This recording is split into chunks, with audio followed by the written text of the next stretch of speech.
Hello everyone, welcome to PRD recipes Kannada YouTube channel.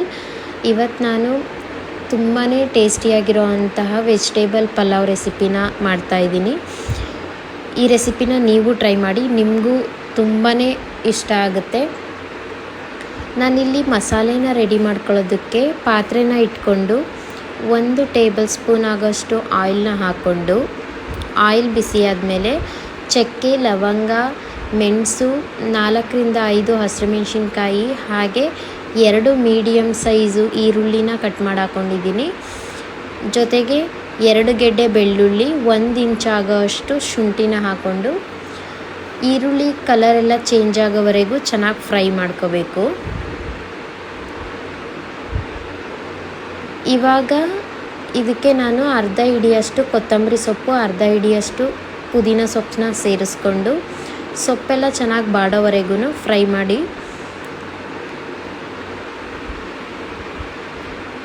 ಇದನ್ನು fry ಮಾಡ್ಕೊಂಡ್ಮೇಲೆ ಇದು ಕೂಲಾಗೋವರೆಗೂ ಬಿಟ್ಟು ಅದಾದಮೇಲೆ ಇದನ್ನು ಮಿಕ್ಸಿ ಮಾಡಿ ಇಟ್ಕೋಬೇಕು.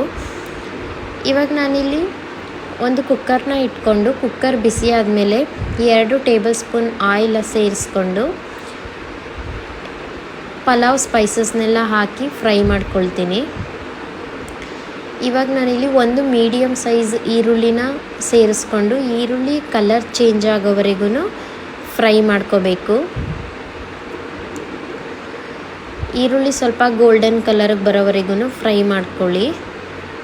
ಇವಾಗ ನಾನಿಲ್ಲಿ 1 ಹಿಡಿ ಆಗೋಷ್ಟು ಮೆಂತ್ಯ ಸೊಪ್ಪನ್ನ ಕಟ್ ಮಾಡಿ ಹಾಕ್ಕೊಂಡಿದ್ದೀನಿ.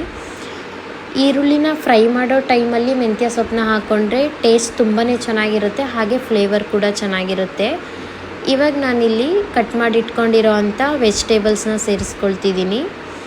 ಬೀನ್ಸು, ಕ್ಯಾರೆಟು, ಆಲೂಗೆಡ್ಡೆ, ಬಟಾಣಿನ ಸೇರಿಸ್ಕೊಂಡು ಇದನ್ನು ಒಂದು 2ರಿಂದ 3 ನಿಮಿಷ ಚೆನ್ನಾಗಿ ಫ್ರೈ ಮಾಡ್ಕೊಳ್ಳಿ.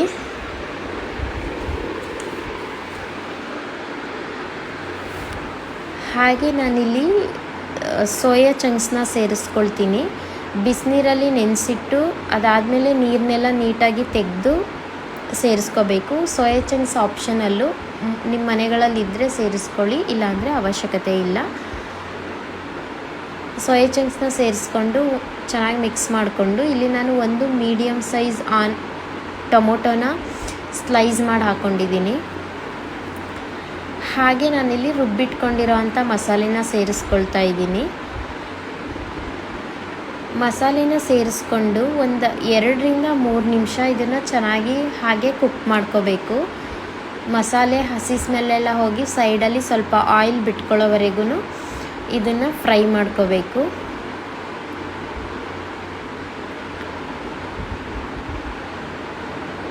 ಈ ಥರ ಮಸಾಲೆನ ಮಾಡಿ ಪಲಾವ್ ಮಾಡಿದ್ರೆ ತುಂಬಾ ಟೇಸ್ಟಿಯಾಗಿರುತ್ತೆ.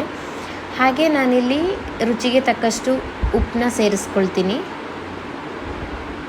ಉಪ್ಪನ್ನ ಸೇರಿಸ್ಕೊಂಡು ಚೆನ್ನಾಗಿ ಮಿಕ್ಸ್ ಮಾಡ್ಕೊಳ್ಳಿ.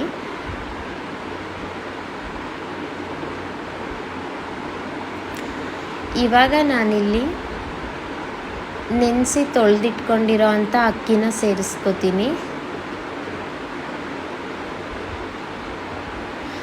ಅಕ್ಕಿನ ಸೇರಿಸಿ ತಕ್ಷಣ ನೀರು ಹಾಕಿ ಕುಕ್ಕರ್ ಕ್ಯಾಪ್ನ ಹಾಕಕ್ಕೆ ಹೋಗಬೇಡಿ. ಅಕ್ಕಿ ಸೇರಿಸಿದ್ಮೇಲೆ 1-2 ನಿಮಿಷ ಇದನ್ನು ಚೆನ್ನಾಗಿ ಮಿಕ್ಸ್ ಮಾಡಿ ಹಾಗೆ ಬಿಡಿ.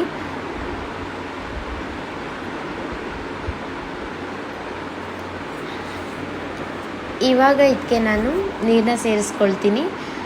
ಅಕ್ಕಿನ ಎಷ್ಟು ತೊಗೊಂಡಿರ್ತೀವೋ 1:2 ಅಷ್ಟು ನೀರು ಸೇರಿಸ್ಕೋಬೇಕು. 1 ಗ್ಲಾಸ್ ಅಕ್ಕಿಗೆ 2 ಗ್ಲಾಸ್ ನೀರಷ್ಟು ಅಳತೆಯಲ್ಲಿ ನಾನು ಸೇರಿಸ್ಕೊಳ್ತೀನಿ. ಇವಾಗ ಇದನ್ನು ಪ್ಲೇಟ್ ಮುಚ್ಚಿ ಚೆನ್ನಾಗಿ ಕುದಿಯಕ್ಕೆ ಬಿಡಬೇಕು. ಅಕ್ಕಿನ ಹಾಕಿ ನೀರು ಹಾಕಿದ ತಕ್ಷಣವೇ ಕ್ಯಾಪ್ ಹಾಕಿದ್ರೆ ಮಸಾಲೆ ಎಲ್ಲ ಮೇಲೆ ಬಂದಿರುತ್ತೆ, ಚೆನ್ನಾಗಿ ಮಿಕ್ಸ್ ಆಗಿರಲ್ಲ. ಈ ಥರ ಕುದಿ ಬಂದ ಮೇಲೆ ನಾವು ಕುಕ್ಕರ್ ಕ್ಯಾಪ್ನ ಹಾಕಿ ವಿಷಲ್ ಹಾಕ್ಸೋದ್ರಿಂದ ಮಸಾಲೆ ರೈಸ್ ಜೊತೆ ಎಲ್ಲ ಚೆನ್ನಾಗಿ ಮಿಕ್ಸ್ ಆಗಿರುತ್ತೆ. ಕುಕ್ಕರ್ ಕ್ಯಾಪ್ನ ಹಾಕಿ 2 ವಿಷಲ್ ಹಾಕಿಸ್ಕೊತೀನಿ. ವಿಷಲ್ ಆಗಿದೆ ನೋಡಿ. ಇವಾಗ ಮಸಾಲೆ ಎಲ್ಲ ಮೇಲೆ ಬಂದಿಲ್ಲ, ಹುಡಿ ಹುಡಿಯಾಗಿ ತುಂಬ ಚೆನ್ನಾಗಿ ಬಂದಿದೆ.